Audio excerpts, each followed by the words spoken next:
Welcome, everyone. I'd like to call the Committee of Whole meeting to order. I would like to acknowledge the traditional territories of the Dene and Cree people of the Fort Nelson First Nations, whose traditional territory is located at the heart of the Northern Rockies Regional Municipalities Administrative Center and the enduring presence of the Métis community. Do we have any council or CAO additions? Anything from the mayor? I have nothing. All right, so on adoption for the agenda today. Councillor Gerwing, and any public comment period today? Any comments from the public? Nothing online?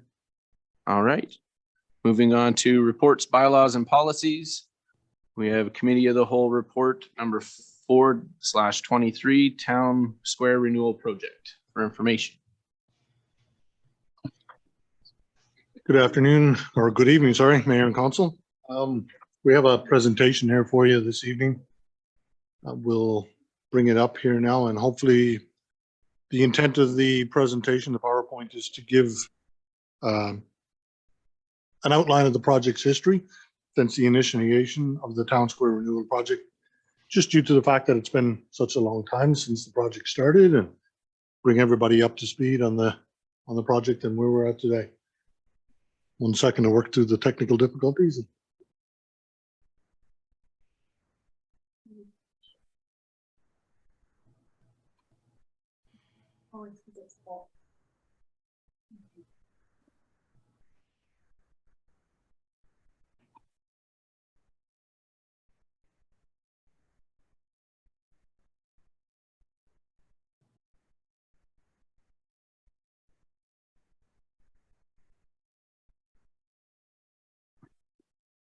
Good.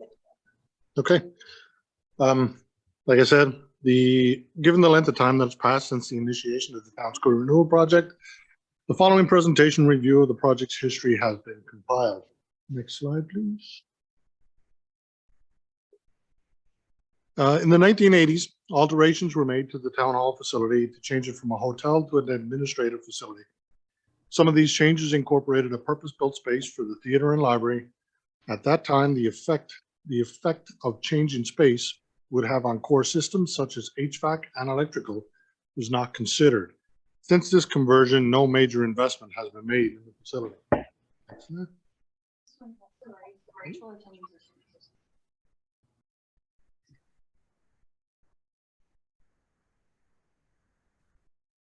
Yep.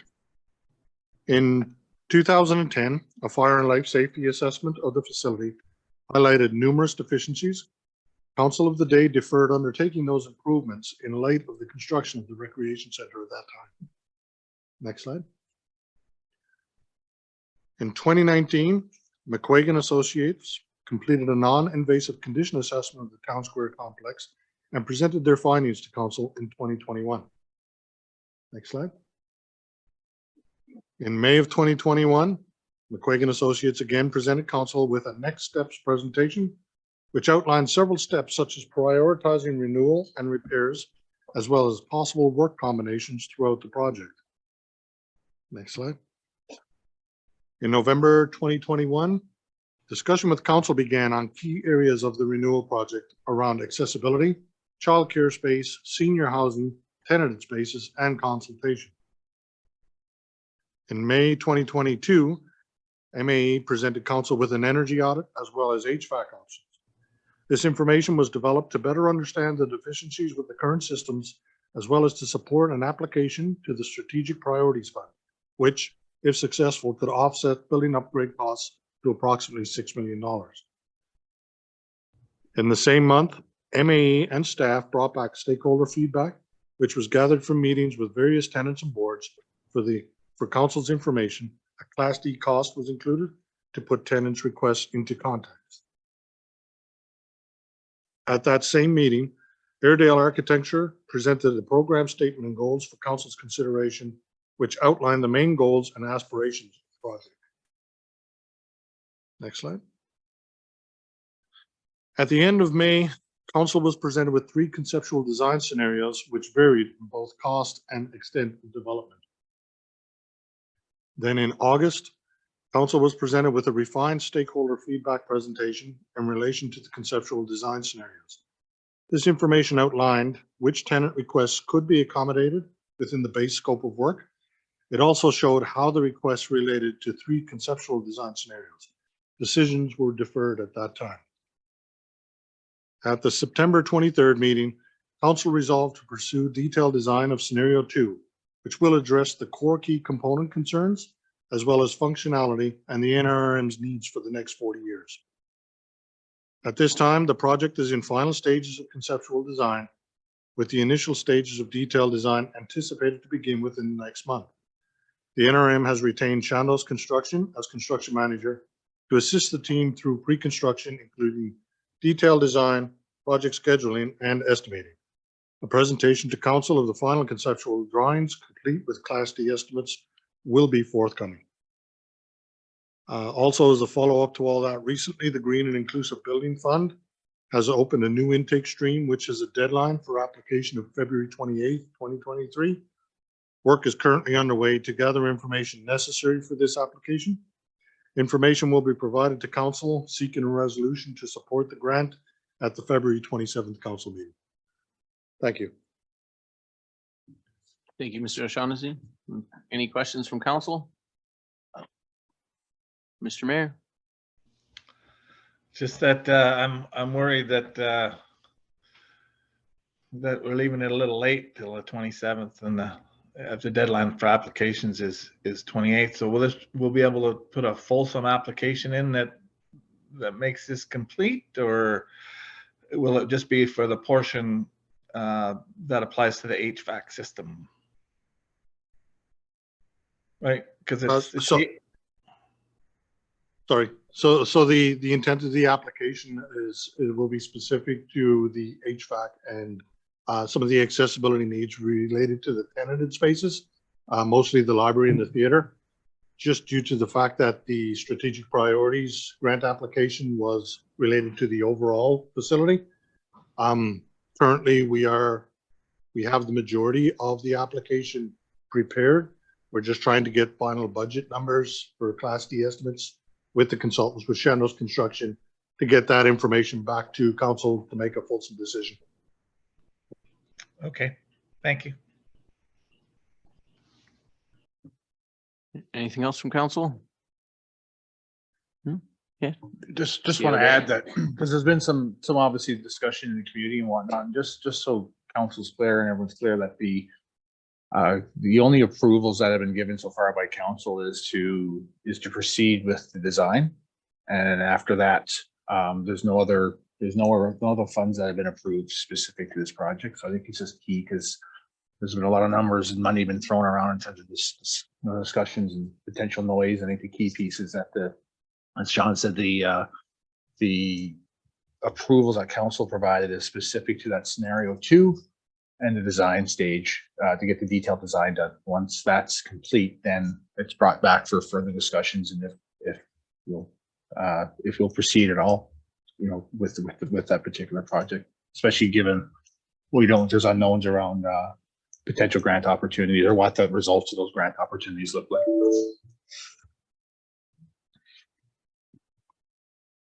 Thank you. I guess we can move on to report 5/23, Grace Manor funding request analysis.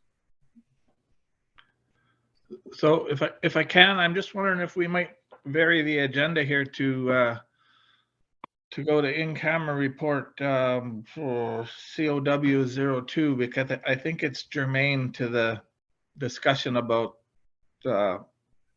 committee of the whole report number 5. So did you want to jump to new business first, or you wanted to jump into the in-camera? I guess it's up to you guys, but I think I'd like to have that in-camera discussion with respect to finances before we have the general discussion about moving forward with Grace Manor. Okay, so we have, I guess, a motion on the table from Mayor Fraser. Do we need a seconder or just a consensus of council to move to? Just What would council like to do? Section J. So would council like to go into camera now to discuss the in-camera report retaining to this, or move it to the end of this agenda? Discover our new business items. Which would we like to do? Yep. I would like to go in camera to receive the financial information and proceed from there. All right, so I will temporarily, well, is that okay with the rest of council? Yep. All right, I'll temporarily adjourn our committee of the whole meeting to go into camera pursuant to section J of the community charter to discuss in camera financial information.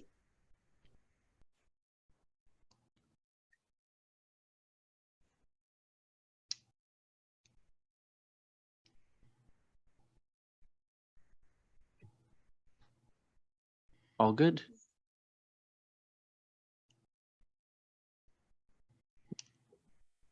Are we good? No problem. I'd like to recall the committee of the whole meeting. We had a discussion. We have anything to rise and report out of that? I don't think so. So we'll go right back into report number 523, Grace Manor funding request analysis. Open that up to the floor. Did we want to take a report from Mr. Ryerchuk first for the information for the public? Sure. Thank you, Acting Mayor and Council. The report before you is in response to Council's request from December 2022 meeting, asking for a report about funding requests from Grace Manor. We took a look at some financial information to try to determine on a cash flow basis whether there was a need for support from the NRRM. And within the report, we indicate that we found them to be in a break-even cash flow position, but that doesn't necessarily mean that they aren't in need of funding. We also did a comparison with regards to in-kind support that they received from NRRM because they're our neighbor. And just as a final note, we do have a service policy in draft form that will be brought to council at some point during the year where this type of funding request might fall under as well. Thank you. We'll open up to the floor for comments, questions. Mayor Fraser, did you have a couple things? Sure. I guess I'll start. I agree that there's the funding request is necessary. You know, we can see that from a cash flow perspective, they're holding their own, but there are lots of things that need to be done over there, and there's opportunity for them to apply for grants, but they just don't have the capacity to be doing those types of things. And so I think at least some short-term relief is necessary and important for them, and I think for the community. And so I could go for that. I have a few ideas of what that could look like. And the reason I thought it passed there is that the potential, there are other organizations that are similar to them. And I would like to see the funding attached to a particular thing that perhaps other agencies that come to us might be looking for, something that's tangible, something that's easily identifiable, rather than just a grant of X for operating. And an example might be, you know, we might consider the utilities and making sure that their utilities are looked after, easily verifiable, very tangible with respect to what you're actually paying for. And then if anybody else comes forward later, it's pretty easy to determine exactly what they're looking for, because our you know, we might be prepared to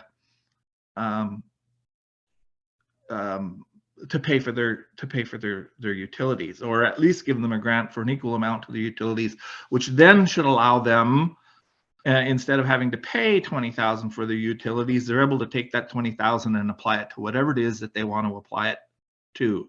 But at least we've got a tangible reason and explanation to the general public, and a bit of an yeah, I guess it's that tangible bit. And I know the reason I say temporary or one-time fix is because we're looking at this policy of the services funding policy and whether or not they might fit that, which means, from my understanding of the three service organizations that we are giving money to year over year, you know, there will be some criteria set, and potentially there might be more than just this society that will fit that. But in the interim, you know, they probably need some funding. So I would say that, and I'm not exactly sure how I want to hear the discussion with everybody, sort of that one-time funding to bridge them or bridge us to that new policy, so that we can debate that and potentially go to the public to see if they're prepared to fund that policy. So there's more to it. There's more to this than I think just the folks have asked for $25,000, so that we should just give it to them. So I throw those ideas out, and I'm certainly interested in hearing what everybody else has to say. Yes, Councillor.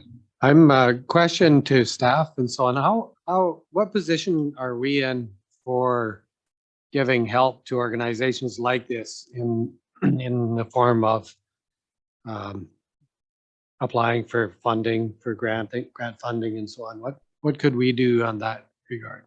I mean, providing assistance for Providing assistance for applications. applications. So we currently do that. We assist where we can assist and where capacity allows. So it's my understanding that there's been some assistance, or we provided some help with Grace Manor specifically.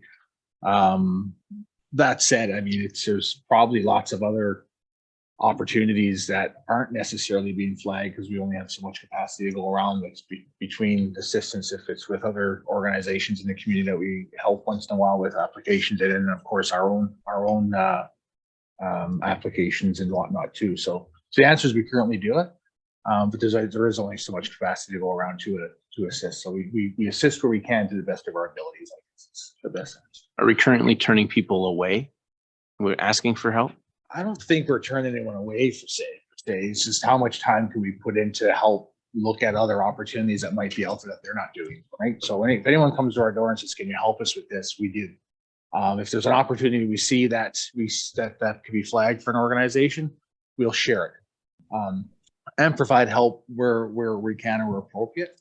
But as Councillor Dickey said, I mean, there's different types and opportunities for grant opportunities out there, and unless you're got your finger on the pulse 100% of the time and you're seeing them when they're coming down the pike, there's an opportunity, something to get missed, and we only have so much to go on for ourselves. Yeah, go ahead.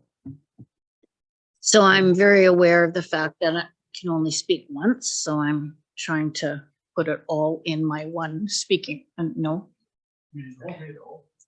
Oh, so I can. Oh, Yeah, we're in committee of the all whole, right. Councillor Goering. You can have multiple chances. Oh, I could have then said so much more. Okay, well, anyways, I'll go with my preparedness here.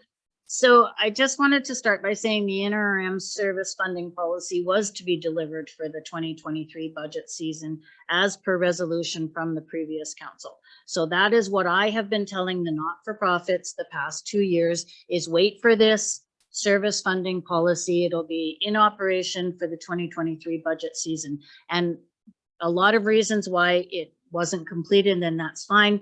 But it was the intent of the previous council to develop this mechanism for local groups to apply for funding from the NRM in a fair and equitable way. If that project had been completed, then Grace Manor would have absolutely utilized that mechanism to apply for funding. And there's another group waiting in the wings as well. I would just like to remind council, as other council people have spoken to, that we do provide consistent funding to the library, the Historical Society, the Phoenix Theater, Search and Rescue, the Regional Arts Council, the Senior Society Transportation Project, and the golf course. To my knowledge, the Fort Nelson Seniors Housing Society, which is the new society that Grace Manor has set up, has never approached council for funding, but now finds themselves with an aging infrastructure. The building needs to be maintained in a planned, sustainable way and needs to be upgraded. It has plumbing and various other issues that need to be addressed. Simple maintenance like painting the common areas come with a very high price tag today. Grace Manor provides an affordable home for approximately 26 seniors with 23 suites, allowing for our seniors to age in our community. So the Northern Rockies Senior Housing Society is a perfect example of a group providing a vital service within Fort Nelson, working tirelessly to fundraise to make ends meet. As we are all experiencing, the cost of everything is rising, but unfortunately, most pension income is not. So I'm really concerned about what happens when this dedicated small group of volunteers can no longer continue with these fundraising activities. We mentioned how much they're fundraising per year just to keep the lights on. What if that no longer becomes available? What happens then? And as many of you know, the community's volunteer base has shrunk considerably, and I don't see this changing in the future. This organization is working to build capacity that can only be achieved with consistent funding. This capacity would allow them to apply for appropriate grants that could be used for building upgrades and maintenance. Funding for capacity or administration purposes is very hard to find. If the board is using all of their capacity to fundraise to keep the lights and heat on, there's no capacity to find, apply for, fill in, and onerous grant applications, not to mention the reporting piece that we all seem to forget, which can be very, very time consuming. So looking at the not-for-profits in our community, those that have consistent, stable funding, enabling them to employ an executive director, are much better positioned to weather the rough waters of a pandemic, a community economic downturn, and can set up an organization for future success. So we can look at, as an example, the Historical Society, the Library, the Phoenix Theater, and the Literacy Society, just to name a few. So the Northern Rockies Senior Housing Society Board is dedicated to providing housing options for seniors and those with mobility challenges in our community. They find themselves in the unenviable financial position, not of their own making, and have been left with an aging infrastructure. Surely we can contribute funds to ensure that this society remains able to continue to provide for seniors in our community an affordable, safe place to live. And then I just wanted to add to the mayor's idea about connecting it with a certain thing. I would have no problem with that. I would hesitate to connect it to utilities, just based on the situation with BC Housing and where that might go. We're looking for a 1-year ask, right? So if we were to pay for utilities for 2023, would that impact their relationship with BC Housing? I don't know. I think we'd have to be careful. And then my last point is that, I don't want this process to go on and on and on. I would like for council to come to some sort of resolution so that this group knows and can move forward with our decision. Thank you. Thank you, Councillor Gerwing. Anything else on this topic, Councillor Roper? Yeah, I mean, I'm always a fan of keeping it as simple as we can. And I think the simplest thing we could do is subsidize them $25,000, get the reporting back at the end of the year, see what that went towards, what kind of cost recovery they had. And then we can look at it for the next year.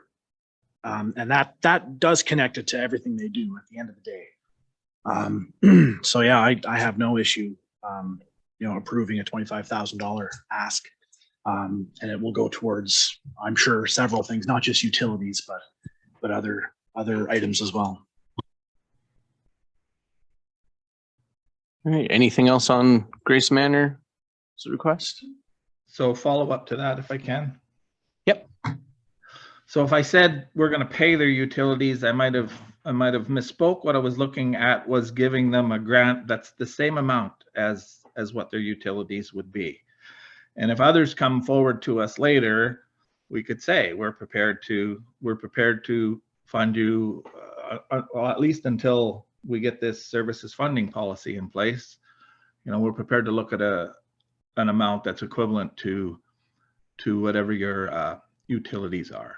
And if there's a relationship with BC Housing and they are prepared to pay for that sort of thing, then they still have the opportunity to actually pay that.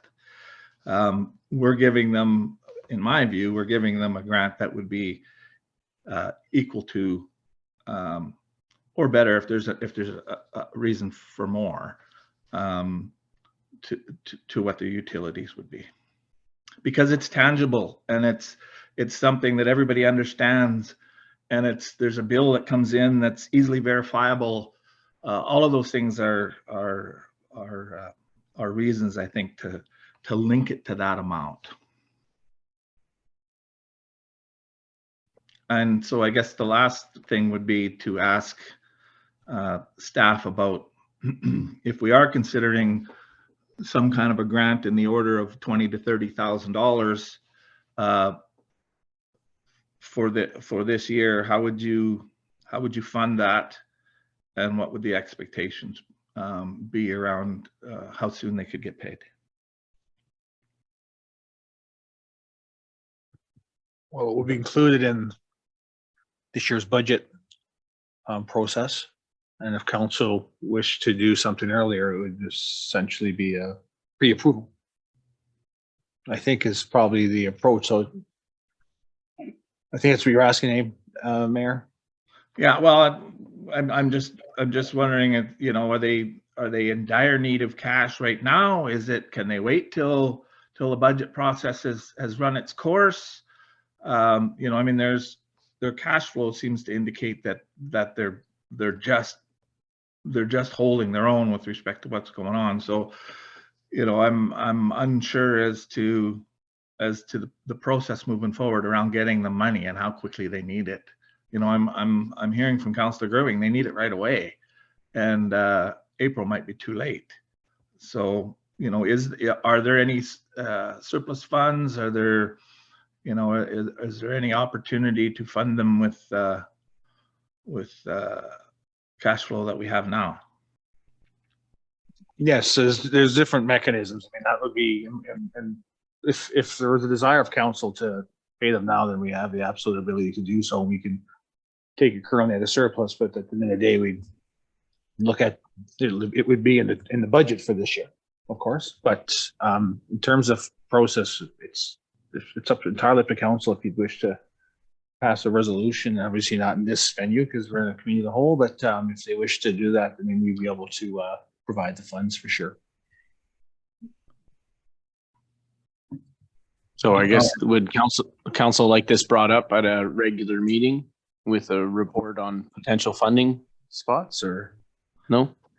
Well, if I can, I'm cautious about the whack-a-mole argument that always comes from Councillor Gerwing. I mean, and that's certainly not my intent, but there's really only three things that can happen. We fund this out of surplus, in which case it can be paid right away. We put it in the budget, and either you're increasing the taxes in the town to pay for it, or you're reducing services somewhere.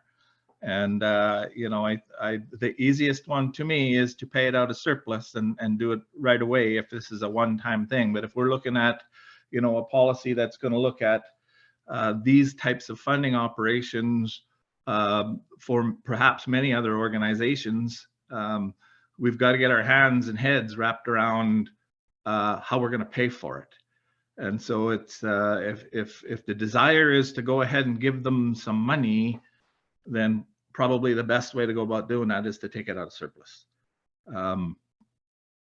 And so, you know, I guess that was my original question: is there enough if we're looking at in the order of magnitude of $25,000 to $30,000?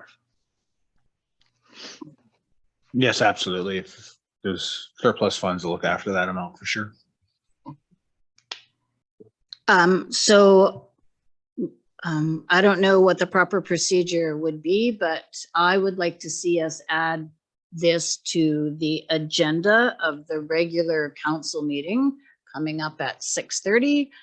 If council approves an addition, we all know my dislike of additions, but maybe, maybe we find ourselves in this case, if council is comfortable making it an addition and then making a decision, would be my preference. So can we just have that brought up as an addition at the beginning of our Sure. next meeting? If I can, Yes, please. if there's consensus around the room right now that you're prepared to move forward with the decision, understanding how you think it should be funded, then yeah, we can add it to tonight's regular agenda. If you want to see a report come back from staff with respect to what it might look like, then probably it should go on the next regular agenda. But it's really a discussion amongst ourselves as to if we're comfortable doing this, and we're comfortable with staff's response that there's surplus funds that we can use, then we should probably take it to, or we should take it to tonight's regular meeting. All right, so I think we have general consensus to bring it to tonight's meeting. Is there anybody opposed? I just have comments. All right, please go ahead. I just have comments on it. I'm not opposed to it, but I do want to recommend that we come up with a process of this type of application that comes to the table, because just 25,000 is not a lot right now, but say if 20 of those came in or 10 of those came in, it starts to add up. So I think that we really do need to come up with some sort of policy of what needs to be presented when you're requesting these types of funds. And my recommendation is, how is the organization accessing outside funds? And do they have a strategic plan? Because if it comes down to maintenance of the building, you're never going to be able to increase the rent in those spaces if you don't maintain them. So, are we doing assessments on the space and putting together a budget for future renovations and maintenance projects? But I'd really like to see us come up with a policy on what organizations need to bring to the table if they are going to request funds. Yeah.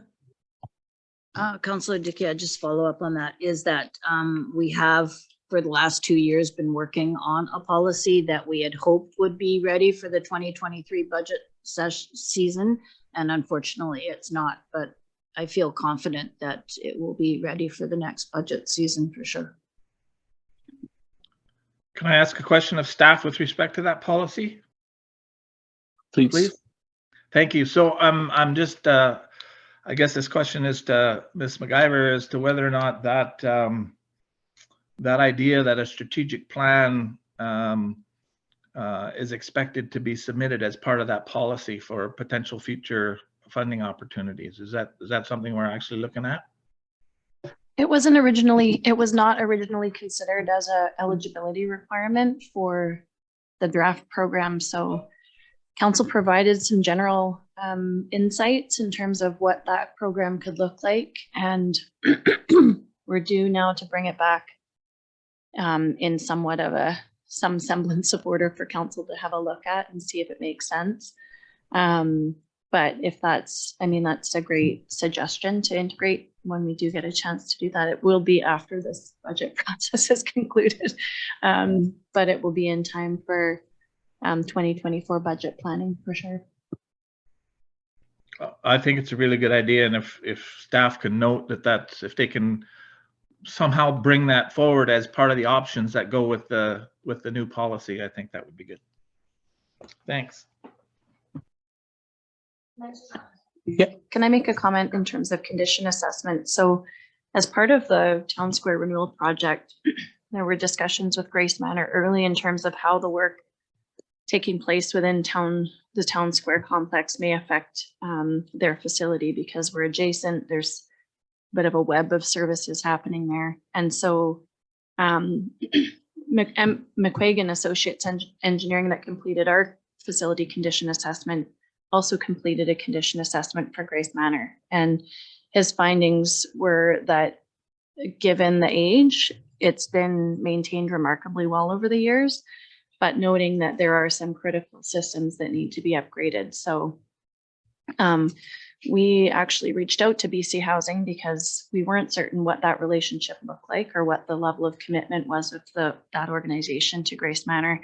And BC Housing subsequently stepped up and said that they would undertake those improvements within that base scope of work. So the electrical upgrades, HVAC upgrades.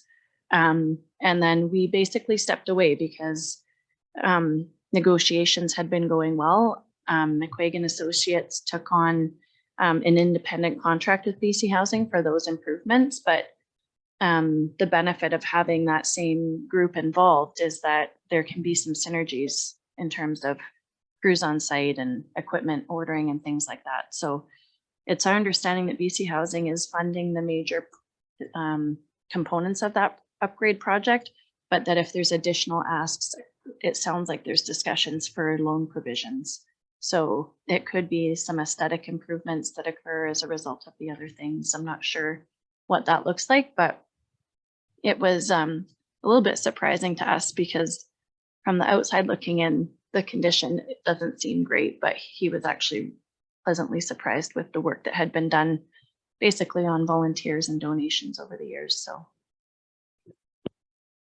Thank you. Anything else on Grace Manor? All right, we'll move on to section 6, new business items. 6.1, sidewalk extension to Triple G Campground from museum.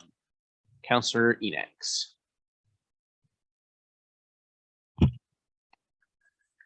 I just wanted to point out where the old Sandy Dump is. We have a sidewalk that goes to a bridge. That bridge is not wide enough for wheelchairs. I've been there for the last 2 summers in the A-frame watching the tourists come from the campground. And I've actually seen people load wheelchairs up and drive over to the museum because they can't get across that bridge. So I was wondering if maybe we could consider rebuilding the bridge so it's wide enough and wheelchair friendly, and extending the sidewalk into the campground during the raining season.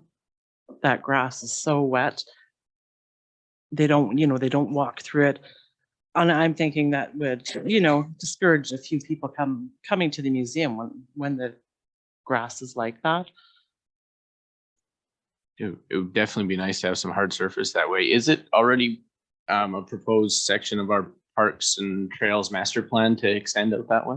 It was part of the active mobility planning summary that was provided to council. So it was linked into some of the work or the scope of work as part of the upgrades around the Art Fraser area. So it was acknowledged, I'll say, that to add something, well, basically from Sandy Dump or to the museum to the Triple G or to the campground.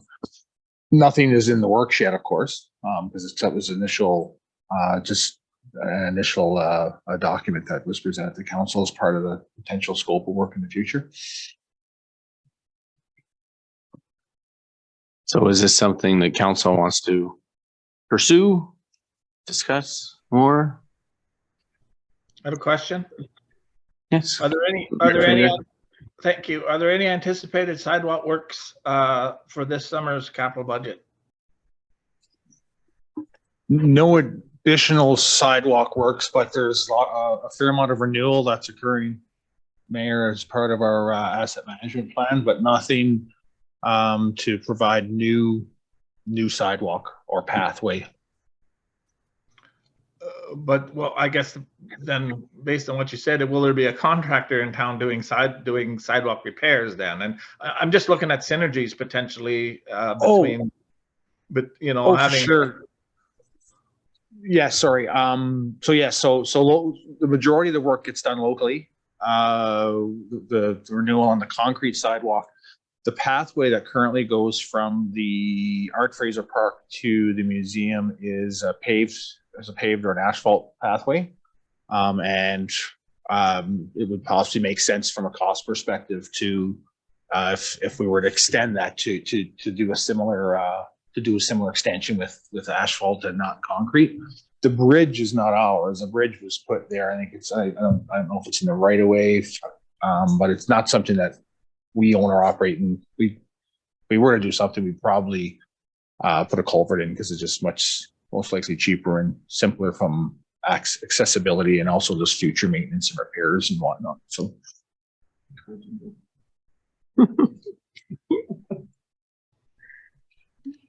Okay, thanks. Anything else? Councillor Roper? I think if council is interested, perhaps a report from staff just on the scope of this project would be very useful in moving forward. Did you have something, Councillor Dickey? That's was my recommendation, is that we ask staff to put a quote together, but there's also, of course, accessibility grants and community trail grants out right now. So I think there's probably a way that they could upgrade that bridge. All right. Anything else? All right, I guess we'll move to 6.2, Home of the World Champions entrance exit signs and pullouts. Again, Councillor Enex. Some of you might remember, I presented to council last fall about everybody's little claim to fame. And I think our claim to fame in Fort Nelson should be Home of World Champions. The Streeper family have been running dogs for 50 years. They have over 20 world championships. And I went to the chamber meeting here a while back pertaining to the downtown revitalization. And that is included in that. And I really don't think it should be. It doesn't fit. The signs would be at the entrance and exit to town either end. So I just wanted to see if there was any way we could get them removed out of the downtown revitalization and separated by themselves so they can get done sooner than later. So to move it out of the program so that we can have it done at our accord. I see. That makes sense. Something we've discussed around the table, I know a couple times. I would be in favor of looking at something myself. How do the rest of the council feel? Yes. So I guess we're hoping for something to come out, or will we need a resolution to pull that out, I guess, out of the plan? Or is it something we can bring up at a new meeting or get at a regular meeting?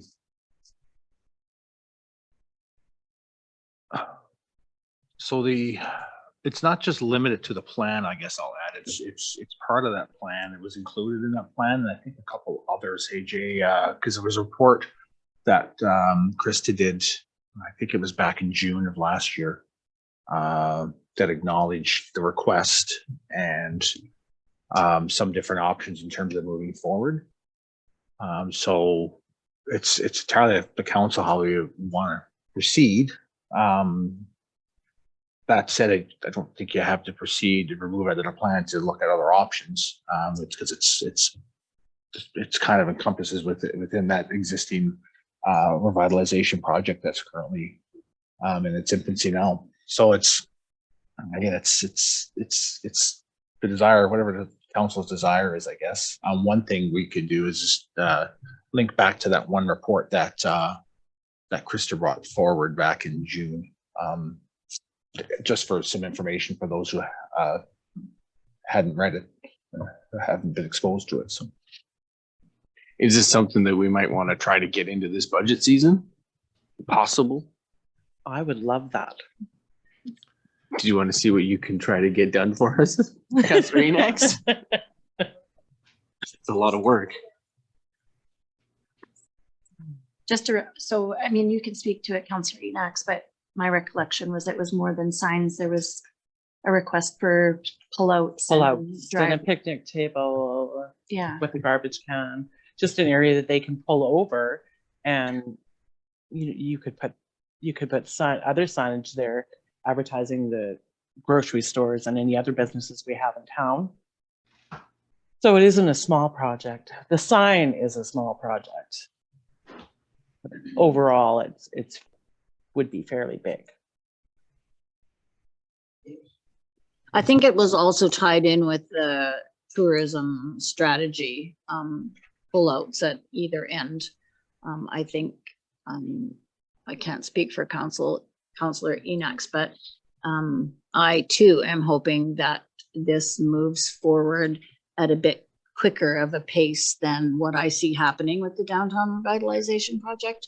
I didn't see it happening in the 2023 budget year. But that said, I would hope that planning could be taking place in 2023 with perhaps building in 2024 is my thought. So do we want staff to bring a report back with all the kind of work to date and potential scope of this project that council can look at? General consensus around that? Can we do it like that, or do I need a motion for that for staff? We're good? Are we able to make decisions in committee of the whole? I'm not sure. No, no. We're not- Recommendations? Okay. That's what I thought. Again, it's an open discussion with respect to whatever the topic is that you're discussing, and I would suggest that this is a huge project. It's not, as because there's so many different things that it can tie into. You know, the circle route on with Northern BC Tourism, they've got all kinds of signs that they want to put on that circle route, and this should probably be tying into that generally, so that there's consistent signage along the highway. And I just am reluctant to piecemeal this sort of thing.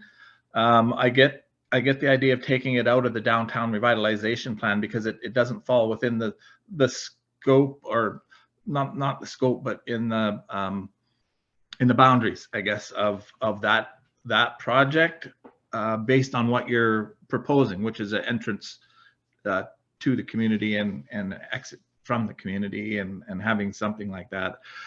I know, and the other thought I had with respect to it, and it jumped right, because I did watch, that was one of the meetings, I was one of the first ones I got to meet View, and I was determining whether or not I was going to run for mayor, and that was one of the first ones. And what jumped to my mind immediately was not just the fact that the Streepers have been world champions multiple times, but the history of dogs with respect to this community goes back to the First Nations, who used them for hunting, and then ultimately through the trapping area. And really, I would like to see a storyboard that talks about the history of dogs and the importance of them to this community, that culminates in, here's what it's come to, a family in this community that's won the world championship sled dog racing 20 years or whatever. That storyline. But I think probably a report with respect to the orders of magnitude and how it might fit into some of the other signage projects that are going on around the region would be in order. My thoughts. Thank you, Mayor Fraser. I know we've been waiting on a lot of these circle route signage requirements and stuff for the past little while. I would like to see our council kind of move ahead regardless of these signages. We can set our own criteria for signages in the Northern Rockies. And if the circle route wants to abide, they can. And if not, well, I guess they can take it up with Modi. So yeah, well, our staff is already well, it's not Modi, it's Northern Tourism, and our staff's already been involved with respect to what that signage should look like, and so we have corporate knowledge with respect to that project. And I agree, we can do whatever we want, but it makes some sense from the bigger tourism perspective to be fitting into the bigger picture. Oh, I agree, for sure. Yeah, just to follow up then, I don't see it as running as two separate things. I don't think that we should just stop what we had been talking about for the past number of years because of this circle route signage project that I very much like would think that we would want to be a part of. But I think this council can continue planning for the 2 pullouts. Like, what would we want it to be looking like? Like, what would we want to have included so that when the opportunity arises, we are ready, right? It's like we're ready to go. And that all takes work and time and all of that. So from my perspective, I would like to see this become a project that, and maybe this should come up at our strategic planning. I don't really know. I commend Councillor Enex for continuing to bring this up. This is important and we don't want to lose sight of it. Thank you, Councillor Gerwing. Any other comments on the entrance and exit signs? All right, we'll move on to public news media question and answer period. Any questions online?